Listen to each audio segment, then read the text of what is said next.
Oh, hello there. I'd like to talk a little bit about how regular homotopies between two spheres in S4 can give us information about the diffeomorphism type of their Gluck twists. So let's start by defining what a Gluck twist on a two-sphere S in S4 is. I've written it here.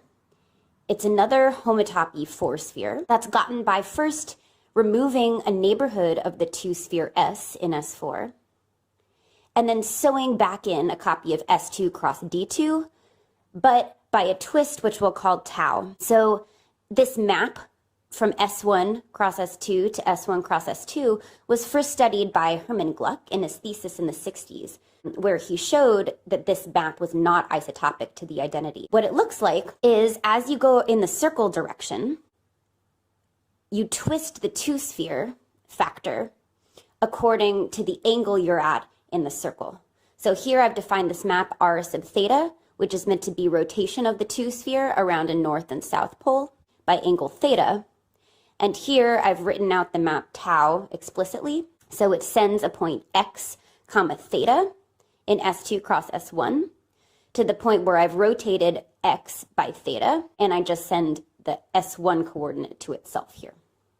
So this is a pretty simple modification, starting with S4 and a two-sphere inside of it to get another smooth four-manifold.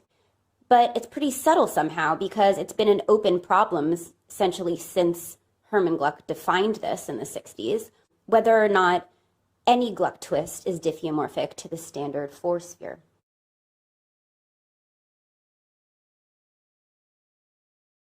Now, there are some well-known families of two spheres in S4 whose Gluck twists are known to be diffeomorphic to the standard four-sphere. So for instance, these three families of spheres, which I've written here, have that property.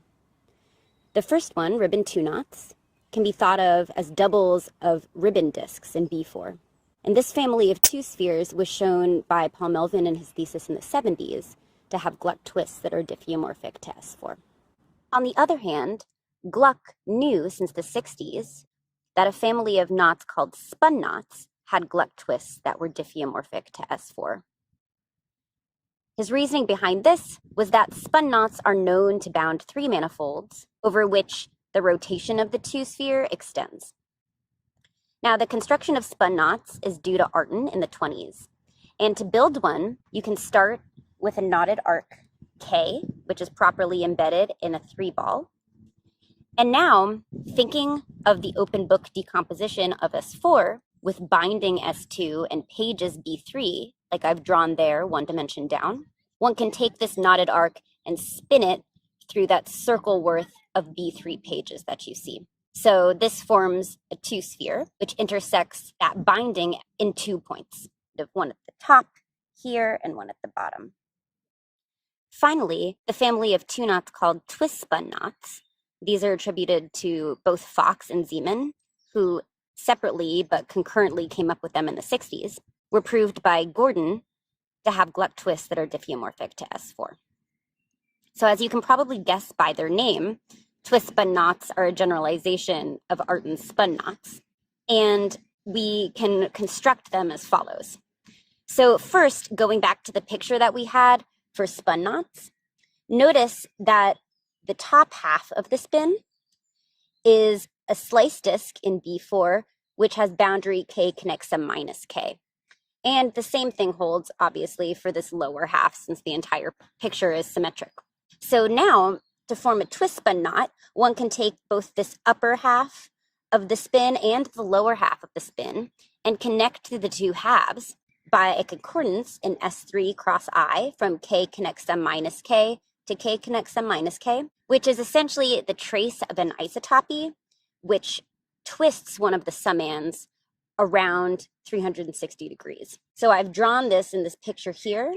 I'll take the summand K, and thinking of keeping these 2 points in the middle fixed, I can rotate K as this arrow indicates, sort of around and then back to its original position. So this is one description of a twist-spun knot.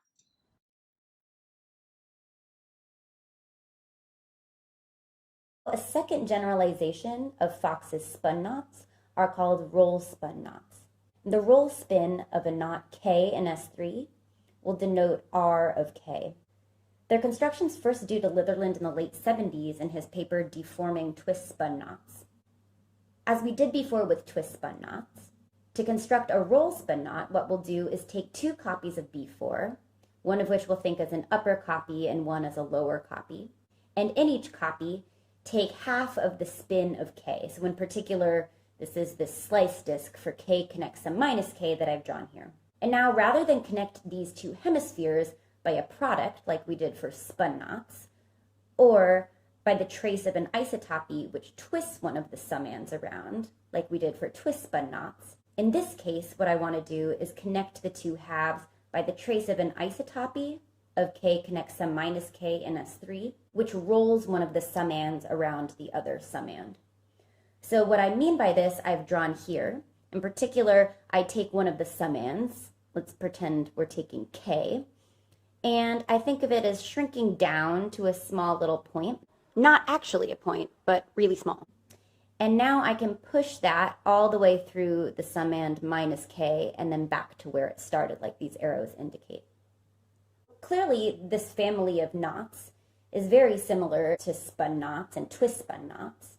However, it's still unknown if, in general, their Gluck twists are diffeomorphic to the standard four-sphere. Patrick Naylor and I have been working on a theorem this year that doesn't answer this problem in general, but does give a partial result. In particular, we say that the Gluck twist of the roll spin of any knot K with unknotting number 1 is diffeomorphic to the standard four-sphere. Unfortunately, our proof relies heavily on the fact that the knot K has unknotting number 1, and we need it to be this simple in order to produce what I'll call a length 1 regular homotopy from the roll spin of K to the unknot U.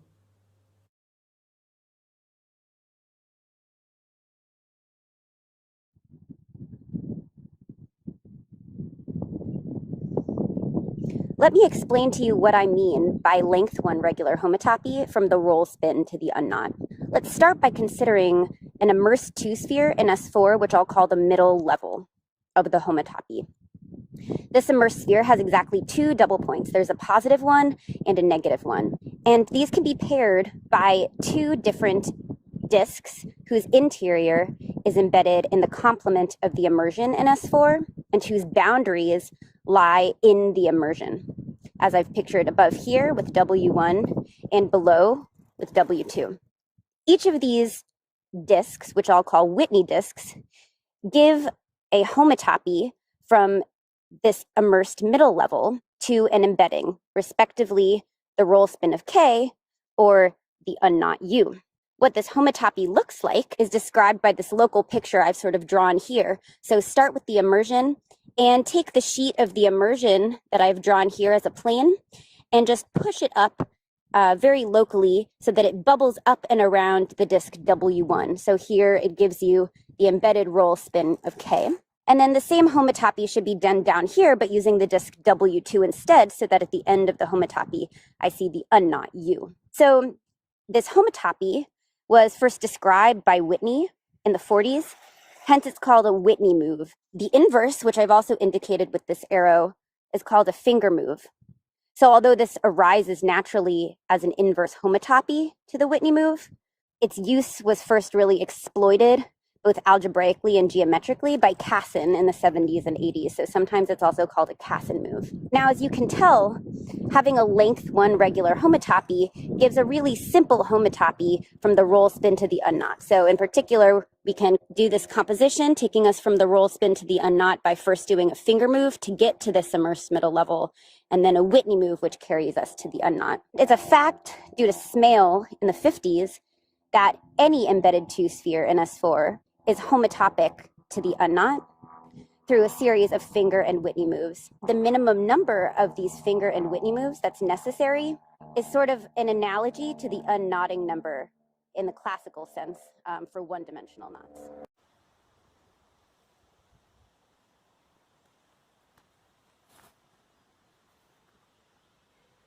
Another way of analogizing the classical unknotting number for spheres in S4 is to ask how many stabilizations does it take to get to an unknotted surface in the four-sphere, meaning a smoothly embedded surface of any genus which bounds a solid handle body. By stabilization, I mean that there is a little tube that we attach to the two-sphere S that runs along an arc whose boundary 2 points are contained in the sphere S and whose interior is embedded in the complement of S.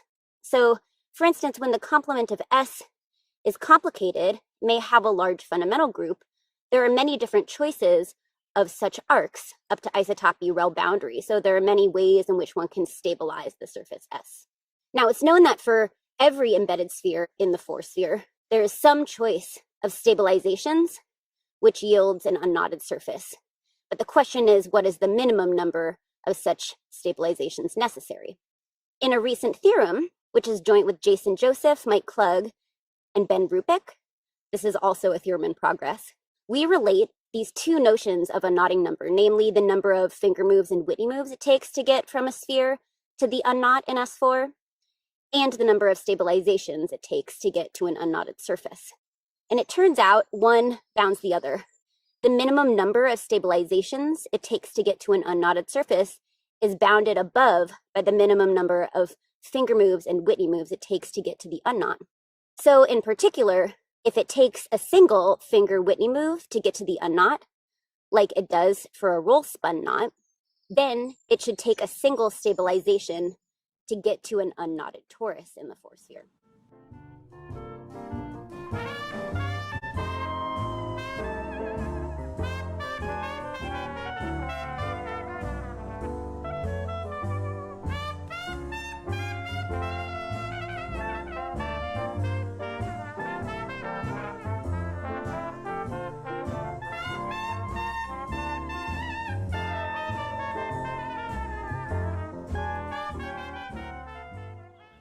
Our proof of this fact uses a type of homotopy, which we call minimal. What this means is that the Whitney disks leading to the unknot and the Whitney disks leading from the middle level to the knotted 2-sphere can be paired so that each pair of Whitney disks actually has one of its boundary arcs in common. Such a homotopy between spheres definitely does not happen in general, especially when you're not in the 4-sphere. But using the fact that here we are in S4, and also that our homotopy is going to the unknot, we're able to guarantee that no matter what, starting with an embedded sphere in S4, there is such a homotopy to the unknot. So what we do with these minimal homotopies, I'll give you an idea of in the case where there's just one finger and one Whitney move leading to the unknot, like in the case for the roll spin. So, like before, we have this middle level sigma here. And again, we have these two Whitney disks, one of which leads to the 2-sphere S. So you can think of this as the roll spin or more generally. And the other Whitney disk leads to the unknot. But here, because this homotopy is minimal, we're assuming that these Whitney disks, which may be very distinct in their interiors and some portion of their boundary, actually do agree along this arc here, connecting the two double points of sigma. So I've colored it in green. Now, one can stabilize the surface S and the unknot U along these arcs I've pictured here. So these arcs have endpoints on sort of the front half of the Whitney bubble and the back half of the Whitney bubble. And it kind of goes straight through where the Whitney disk used to be. Now, from here to here and from here to here, I've actually added those little tubes. I've stabilized the surface. So I have a genus 1 surface here that I've gotten from stabilizing S, and a genus 1 surface over here I've gotten from stabilizing the unknot. Now, it turns out there's only one way of stabilizing the unknot, and when you do so, you're guaranteed to get an unknotted torus in S4. So that's what's here on this side on the right. Now, from both sides, here and here, once I've stabilized, there's an isotopy bringing both of them to this middle surface by simply expanding these tubes so that there's a much bigger hole in the middle. And the actual tube now runs sort of along this Whitney arc that the disks had in common. So you get from this that the stabilization of the surface S is isotopic to the unknotted torus.